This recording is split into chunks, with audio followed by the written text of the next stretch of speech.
روزے کا بیان۔ روزہ کسے کہتے ہیں؟ روزہ جسے عربی میں صوم کہتے ہیں، اس کے معنی ہے رکنا اور چپ رہنا۔ قرآن کریم میں صوم کو صبر سے بھی تعبیر کیا گیا ہے، جس کا خلاصہ ضبط نفس، ثابت قدمی اور استقلال ہے۔ اس سے ظاہر ہوتا ہے کہ اسلام کے نزدیک روزہ کا مفہوم یہ ہے کہ آدمی نفسانی ہوا و ہوس اور جنسی خواہشات میں بہک کر غلط راہ پر نہ پڑے اور اپنے اندر موجود ضبط اور ثابت قدمی کے جوہر کو ضائع ہونے سے بچائے۔ روزمرہ کے معاملات میں 3 چیزیں ایسی ہیں جو انسانی جوہر کو برباد کر کے اسے ہوا و ہوس کا بندہ بنا دیتی ہے، یعنی کھانا پینا اور عورت مرد کے درمیان جنسی تعلقات۔ انہی چیزوں کو اعتدال میں رکھتے اور ایک مقررہ مدت میں ان سے دور رہنے کا نام روزہ ہے۔ لیکن اصطلاح شریعت میں مسلمان کا بنیت عبادت صبح صادق سے غروب آفتاب تک اپنے آپ کو قصدن کھانے پینے اور جماعت سے باز رکھنے کا نام روزہ ہے۔ عورت کا حیض و نفاس سے خالی ہونا شرط ہے۔ اسلام میں روزے کی کیا اہمیت ہے؟ اسلام میں روزے کی اہمیت کا اندازہ اس سے ہوتا ہے کہ یہ اسلامی ارکان میں سے چوتھا رکن ہے۔ روزے جسمانی صحت کو برقرار رکھتے بلکہ اسے بڑھاتے ہیں۔ روزوں سے دل کی پاکی، روح کی صفائی اور نفس کی طہارت حاصل ہوتی ہے۔ روزے دولت مندوں کو غریبوں کی حالت سے عملی طور پر باخبر رکھتے ہیں۔ روزے شکم سیروں اور فاقہ مستوں کو ایک سطح پر کھڑا کر دینے سے قوم میں مساوات کے اصول کو تقویت دیتے ہیں۔ روزے ملکوتی قوتوں کو قوی اور حیوانی قوتوں کو کمزور کرتے ہیں۔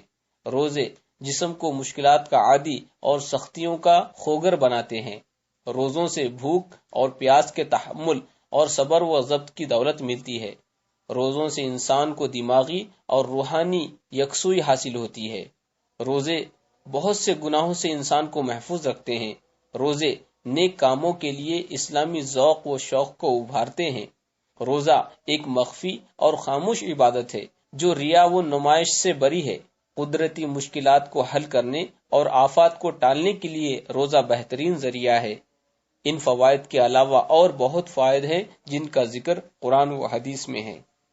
قرآن کریم میں روزے کا مقصد کیا بیان کیا گیا ہے؟ قرآن کریم نے روزے کے مقاصد، اس کے اغراض 3 مختصر جملوں میں بیان فرمائے ہیں۔ پہلا یہ کہ مسلمان اللہ تعالیٰ کی کبریائی اور اس کی عظمت کا اظہار کریں۔ دوسرا، ہدایت الہی ملنے پر خدائے کریم کا شکر بجا لائیں کہ اس نے پستی و ذلت کے عمیق غار سے نکال کر رفعت و عزت کے اوج کمال تک پہنچایا۔ تیسرا یہ کہ مسلمان پرہیزگار بنے اور ان میں تقوی پیدا ہو۔ تقوی دل کی اس کیفیت کا نام ہے جس کے حاصل ہو جانے کے بعد دل کو گناہوں سے جھجک معلوم ہونے لگتی ہے اور نیک کاموں کی طرف اس کو بے تابانہ تڑپ ہوتی ہے۔ اور روزے کا مقصود یہ ہے کہ انسان کے اندر یہی کیفیت پیدا ہو۔ دوسرے الفاظ میں ہم یوں کہہ سکتے ہیں کہ روزے خدا ترسی کی طاقت انسان کے اندر محکم کر دیتے ہیں، جس کے باعث انسان اپنے نفس پر قابو پا لیتا ہے اور خدا کے حکم کی عزت اور عظمت اس کے دل میں ایسی جاگزیں ہو جاتی ہے کہ کوئی جذبہ اس پر غالب نہیں آتا۔ اور یہ ظاہر ہے کہ ایک مسلمان خدا کے حکم کی وجہ سے حرام، ناجائز اور گندی عادتیں چھوڑ دے گا اور ان کے ارتکاب کی بھی جرات نہ کرے گا۔ اسی اخلاقی برتری کو ہم تقوی کہتے ہیں۔ احادیث میں روزے کے جو فضائل آئے ہیں وہ بیان کریں۔ احادیث کریمہ روزے کے فضائل سے مالا مال ہیں۔ حضور پرنور سید عالم سرور اکرم صلی اللہ تعالی علیہ وسلم ارشاد فرماتے ہیں، جب رمضان آتا ہے آسمان کے دروازے کھول دیے جاتے ہیں، اور ایک روایت میں ہے کہ رحمت کے دروازے کھول دیے جاتے ہیں اور جہنم کے دروازے بند کر دیے جاتے ہیں اور شیاطین زنجیروں میں جکڑ دیے جاتے ہیں۔ جنت ابتدائے سال سے سال آئندہ تک رمضان کے لیے آراستہ کی جاتی ہے، اور جب رمضان کا پہلا دن آتا ہے تو جنت کے پتوں سے عرش کے نیچے ایک ہوا حور عین پر چلتی ہے۔ وہ کہتی ہے، اے رب، تو اپنے بندوں سے ہمارے لیے ان کو شوہر بنا جن سے ہماری آنکھیں ٹھنڈی ہو اور ان کی آنکھیں ہم سے ٹھنڈی ہو۔ جنت میں 8 دروازے ہیں، ان میں سے ایک دروازے کا نام ریان ہے۔ اس دروازے سے وہی جائیں گے جو روزہ رکھتے ہیں۔ روزہ دار کے لیے وہ خوشیاں ہیں، ایک افطار کے وقت اور ایک اپنے رب سے ملنے کے وقت، اور روزے دار کے منہ کی بو اللہ عز و جل کے نزدیک مشک سے زیادہ پاکیزہ ہے۔ رمضان المبارک کا مہینہ وہ مہینہ ہے کہ اس کا اول رحمت ہے اور اس کا اوسط درمیانہ حصہ مغفرت ہے اور آخری جہنم سے آزادی۔ روزہ اللہ عز و جل کے لیے ہے، اس کا ثواب اللہ عز و جل کے سوا کوئی نہیں جانتا۔ ہر شے کے لیے زکوٰۃ ہے اور بدن کی زکوٰۃ روزہ ہے اور نصف صبر۔ روزہ دار کی دعا افطار کے وقت رد نہیں کی جاتی۔ اگر بندوں کو معلوم ہوتا کہ رمضان کیا چیز ہے تو میری امت تمنا کرتی کہ پورا سال رمضان ہی ہو۔ میری امت کو ماہ رمضان میں 5 باتیں دی گئیں کہ مجھ سے پہلے کسی نبی کو نہ ملی۔ اول یہ کہ جب رمضان کی پہلی رات ہوتی ہے اللہ عز و جل ان کی طرف نظر فرماتا ہے، اور جس کی طرف نظر فرمائے گا اسے کبھی عذاب نہ کرے گا۔ دوسری یہ کہ شام کے وقت ان کی منہ کی بو اللہ عز و جل کے نزدیک مشک سے زیادہ اچھی ہے۔ تیسری یہ کہ ہر دن اور رات میں فرشتے ان کے لیے استغفار کرتے ہیں۔ چوتھی یہ کہ اللہ عز و جل جنت کو حکم فرماتا ہے، کہتا ہے مستعد ہو جا اور میرے بندوں کے لیے مزین ہو جا۔ قریب ہے کہ دنیا کے تعب، مشقت و تھکان سے یہاں آ کر آرام کریں۔ پانچواں یہ کہ جب آخر رات ہوتی ہے تو ان سب کی مغفرت فرما دیتا ہے۔ کسی نے عرض کیا کیا وہ شب قدر ہے؟ فرمایا نہیں، کیا تو نہیں دیکھتا کہ کام کرنے والے کام کرتے ہیں، جب کام سے فارغ ہوتے ہیں اس وقت مزدوری پاتے ہیں۔ اللہ عز و جل رمضان میں ہر روز 10 لاکھ کو جہنم سے آزاد فرماتا ہے، اور جب رمضان کی 29ویں رات ہوتی ہے تو مہینے بھر میں جتنے آزاد کیے ان کے مجموعے کے برابر اس ایک رات میں آزاد کرتا ہے۔ پھر جب عید الفطر کی رات آتی ہے ملائکہ خوشی کرتے ہیں اور اللہ عز و جل اپنے نور کی خاص تجلی فرماتا اور فرشتوں سے فرماتا ہے، اے گروہ ملائکہ، اس مزدور کا کیا بدلہ ہے کہ جس نے کام پورا کیا؟ فرشتے عرض کرتے ہیں اس کو پورا اجر دیا جائے۔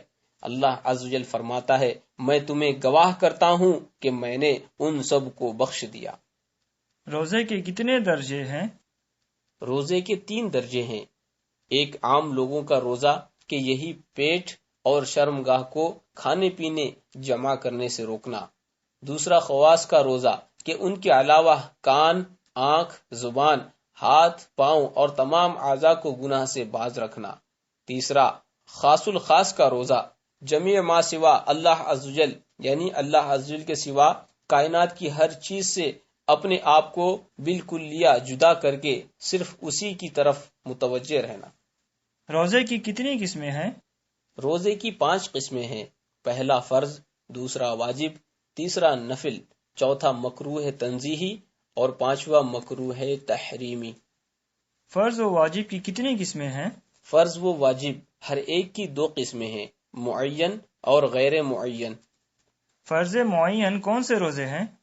فرض معین جیسے رمضان المبارک کے روزے جو اسی ماہ میں ادا کیے جائیں، اور فرض غیر معین جیسے رمضان کے روزوں کی قضا اور کفارے کے روزے، کفارہ خواہ روزہ توڑنے کا ہو یا کسی اور فعل کا۔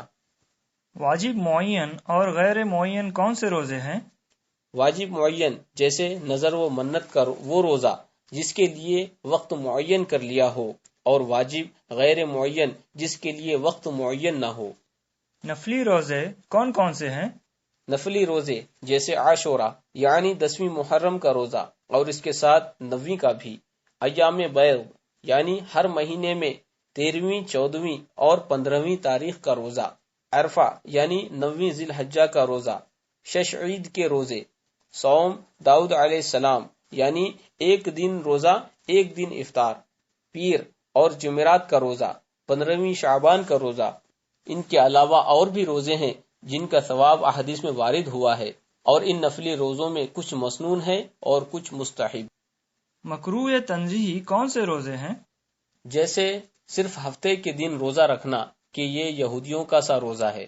نیروز اور مہرگان کے روزے کہ آتش پرستوں میں رکھے جاتے ہیں۔ صوم دہر یعنی ہمیشہ روزے رکھنا۔ صوم سکوت یعنی ایسا روزہ جس میں کچھ بات نہ کرے۔ صوم وصال کہ روزہ رکھ کر افطار نہ کرے اور دوسرے دن پھر روزہ رکھ لے، یہ سب روزے مکروہ تنزیہی ہیں۔ مکروہ تحریمی کون سے روزے کہلاتے ہیں؟ جیسے عید، بقرعید اور ایام تشریق یعنی ذی الحجہ کی 11، 12، 13 تاریخ کے روزے۔ روزے کی شرائط کیا ہے؟ روزہ دار کا مکلف یعنی عاقل بالغ ہونا اور خاص عورت کے لیے حیض و نفاس سے خالی ہونا روزے کے لیے شرط ہے۔ نابالغ بچہ، لڑکا خواہ لڑکی روزہ رکھے یا نہیں؟ نابالغ لڑکے یا لڑکی پر اگرچہ روزہ فرض نہیں، مگر حکم شریعت یہ ہے کہ بچہ جیسے ہی 8ویں سال میں قدم رکھے اس کے ولی پر لازم ہے کہ اسے نماز روزے کا حکم دے، اور جب بچے کی عمر 10 سال کی ہو جائے اور 11واں سال شروع ہو اور اس میں روزہ رکھنے کی طاقت ہو تو اسے روزہ رکھوایا جائے، نہ رکھے تو مار کر رکھوائیں اگر پوری طاقت دیکھی جائے۔ ہاں، رکھ کر توڑ دیا تو قضا کا حکم نہ دیں گے، اور نماز توڑے تو پھر پڑھوائیں۔ روزے کے فرائض یا واجب ہونے کے اسباب کیا ہے؟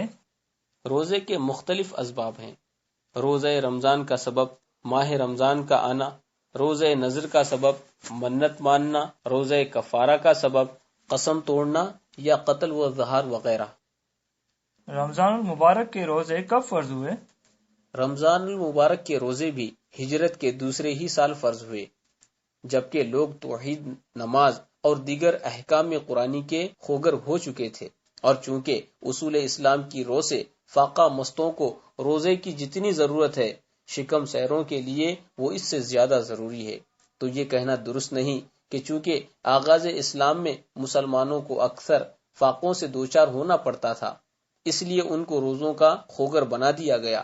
اگر ایسا ہوتا تو ظہور اسلام کے بعد ہی مکی زندگی کا اس کے لیے انتخاب کیا جاتا کہ مسلمانوں کی مالی حالت کے اعتبار سے موضوع ہو سکتا تھا، مگر ایسا نہ ہوا، بلکہ روزہ وسط اسلام میں ہجرت کے بعد فرض کیا گیا۔ جو شخص روزہ نہ رکھے اس کے لیے کیا حکم ہے؟ روزے کا بلا عذر شرعی ترک کرنے والا سخت گنہگار اور فاسق و فاجر ہے اور عذاب جہنم کا مستحق۔ اور رمضان المبارک میں جو شخص علانیہ بلا عذر شرعی قصدن کھائے پیے تو حکم ہے کہ اسے قتل کیا جائے، یعنی حاکم اسلام ایسے مسلمان کو تعزیراً قتل کر سکتا ہے۔ قمری حساب سے روزے فرض کرنے میں کیا حکمت ہے؟ خدا و رسول ہی اس کی حکمت کو بہتر جانتے ہیں۔ ہاں، بظاہر یہ بات کہی جا سکتی ہے کہ رمضان المبارک کا مہینہ قمری حساب پر رکھنے میں عام مسلمانوں کو یہ فائدہ پہنچتا ہے کہ قمری مہینہ اول بدل کر آنے سے کل دنیا کے مسلمانوں کے لیے مساوات قائم کر دیتا ہے، لیکن اگر کوئی شمسی مہینہ روزوں کے لیے مقرر کر دیا جاتا تو نصف دنیا کے مسلمان ہمیشہ موسم سرما کی سہولت میں روزے رکھتے، وہ نصف دنیا کے مسلمان ہمیشہ گرمی کی سختی اور تکلیف میں رہا کرتے، اور یہ امر عالمگیر دین اسلام کے اصول کے خلاف ہوتا، کیونکہ جب نصف دنیا پر سردی کا موسم ہوتا ہے تو دوسرے نصف پر گرمی کا موسم ہوتا ہے۔